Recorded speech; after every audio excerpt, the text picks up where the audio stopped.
बिस्मिल्लाहिर्रहमानिर्रहीम अस्सलाम वालेकुम। क्लास 10th का फिज़िक्स का आज हमारा 4th लेक्चर है, जिसमें हम फर्दर जो टॉपिक कवर करेंगे वो है डैम्प्ड ऑसिलेशन और दूसरा टॉपिक है वेव्स और उसकी टाइप्स। अब इसमें बच्चे सबसे पहले आप देखेंगे डैम्प्ड ऑसिलेशन होती क्या है।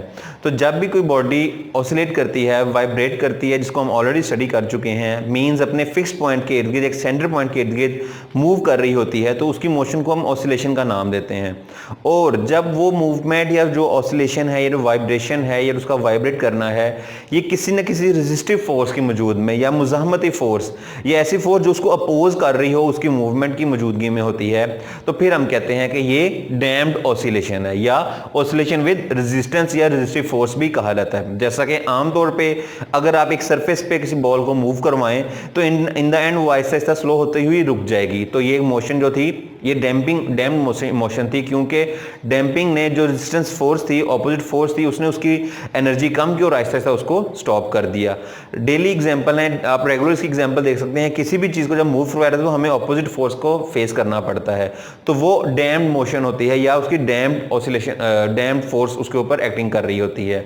और जब ऑसिलेशन हो रही हो डैम्प्ड तो या रेजिस्टेंस की मौजूदगी में, तो फिर उसको नाम दिया जाता है डैम्प्ड ऑसिलेशन का, यानी किसी न किसी रेजिस्टेंस की मौजूदगी में बॉडी ने ऑसिलेट किया है या वाइब्रेट किया है। इसमें होता क्या है, जब भी बॉडी डैम्प्ड ऑसिलेशन कर रही होती है तो उसका एम्पलीट्यूड आहिस्ता आहिस्ता कम होता रहता है। मीन अगर आप एक एग्जांपल लें, जैसा कि हमने जो मैस एक सिंपल पेंडुलम की एग्जांपल ली थी, जब उसको हम स्टार्ट में मूव करवाते हैं तो उसकी एक्सट्रीम जो है वो ज़्यादा पॉइंट तक मूव करता है, लेकिन आहिस्ता आहिस्ता वो कम होता जाएगा, उसका डिस्टेंस कम होता रहता है, चूंकि वहाँ पे उसकी रेजिस्टेंस एक्ट कर रही होती है। एयर की रेजिस्टेंस हो सकती है या उसके जो स्ट्रिंग है और धागा है उसकी रेजिस्टेंस फोर्स एक्ट कर रही होती है। या इसी तरीके से जो एक और मिसाल थी वो ये थी, आपने जिस तरीके से मैस अटैच टू स्प्रिंग वाली एग्जांपल देखी थी, जो हमारी सबसे पहली एग्जांपल थी ऑसिलेशन की या सिंपल हार्मोनिक मोशन की, वो भी आहिस्ता आहिस्ता उसकी जो हम लोग एक्सट्रीम पोजीशन थी वो कम होता रहता था, यानी कि एक्सट्रीम तक जो उसकी मूवमेंट थी उसका एम्पलीट्यूड कम हो रहा था। उसकी वजह भी रेजिस्टेंस फोर्स थी या रेजिस्टेंस थी,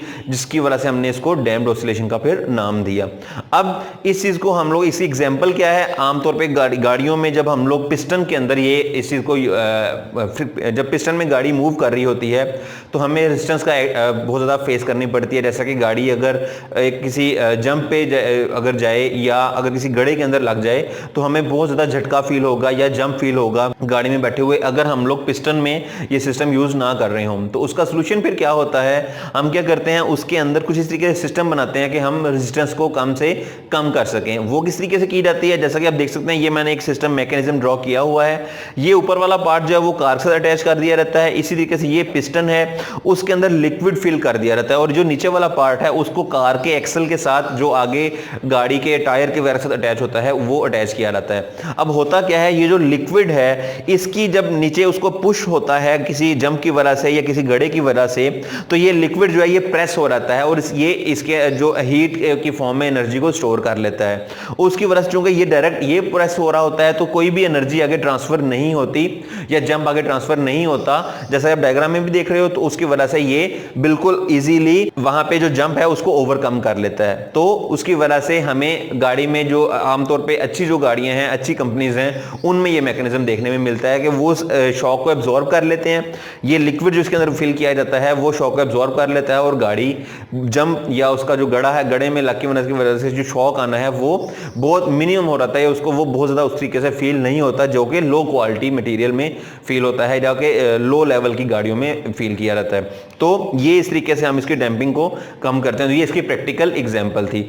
आगे चलते हैं, नेक्स्ट टॉपिक है हमारा वेव्स का। वेव्स क्या होती हैं, जब किसी बॉडी के अंदर उसके मीडियम को डिस्टर्ब किया जाता है, जिस तरह के पानी की सरफेस है, फ्लैट सरफेस है, जब उसके अंदर कोई हम मूवमेंट करते हैं, उसको प्रेस करते हैं तो उसके जो ज़रात हैं वो मूव कर रहे होते हैं, उसके जो मीडियम के पानी के ज़रात हैं वो मूव करते हैं। तो हम कहते हैं उसके मीडियम में ज़रात में पार्टिकल्स में डिस्टर्बेंस पैदा हुई है, जिसको हम वेव का नाम देते हैं। और जब उसको हम ये मूवमेंट पैदा होती है तो वो पार्टिकल जो हैं वो अपने सेंटर पोजीशन के इर्द गिर्द वाइब्रेट करते हैं या ऑसिलेट करते हैं। तो हम कह सकते हैं कि वेव्स की वजह से मीडियम के पार्टिकल्स डिस्टर्ब होते हैं या उसमें डिस्टर्बेंस पैदा होती है, जिसकी वजह से उसके पार्टिकल्स या उसके जो पार्ट्स हैं, जो उसके पार्टिकल्स हैं, हैं जिसकी वजह से उसके पार्टिकल्स जो हैं वो ऑसिलेट या वाइब्रेट करते हैं। आगे अब इसकी दो टाइप्स हैं, एक है मैकेनिकल और दूसरी है इलेक्ट्रोमैग्नेटिक। मैकेनिकल टाइप वो है जिसमें उसको ट्रेवल करने के लिए किसी ना किसी मीडियम की जरूरत होगी, जैसा कि वाटर है या साउंड वेव्स है। वाटर वेव्स को ट्रेवल करने के लिए वाटर की जरूरत है,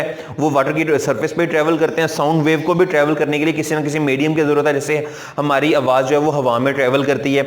लेकिन ऐसी वेव्स जिनको ट्रेवल करने के लिए किसी मीडियम की जरूरत ना हो, उनको इलेक्ट्रोमैग्नेटिक वेव्स का नाम दिया जाता है। ये विदाउट मीडियम ट्रेवल करती हैं, जैसा कि देखें स्पेस में सूरज से जमीन पे हीट आ रही है या रोशनी आ रही है, वो विदाउट मीडियम ट्रेवल कर रही है। तो हीट वेव्स या लाइट वेव्स जो हैं उनको हम नाम दे देते हैं इलेक्ट्रोमैग्नेटिक वेव्स का। इसी तरीके से जो एक्सरे हैं, एक्सरे जो वेव्स होती हैं ये भी हमारी विदाउट मीडियम ही ट्रेवल करती हैं। तो जिनको ट्रेवल करने के लिए मीडियम की जरूरत हो वो मैकेनिकल वेव्स, और जो विदाउट मीडियम ट्रेवल करें उनको इलेक्ट्रोमैग्नेटिक वेव्स का नाम दिया जाता है। तो ये हमारा आज का टॉपिक है। इनको आप दोनों टॉपिक्स को अच्छे तरीके से क्लियर कर लें, होपफुली आपको समझ आ गया होगा। अच्छे तरीके से समझ लें, इसको रीड कर लें बुक से, और उसके बाद ये इसको रीड आउट करें, इसको लेक्चर को सुने, तो आपको ये मजीद अच्छे तरीके से क्लियर होगा। Thank you.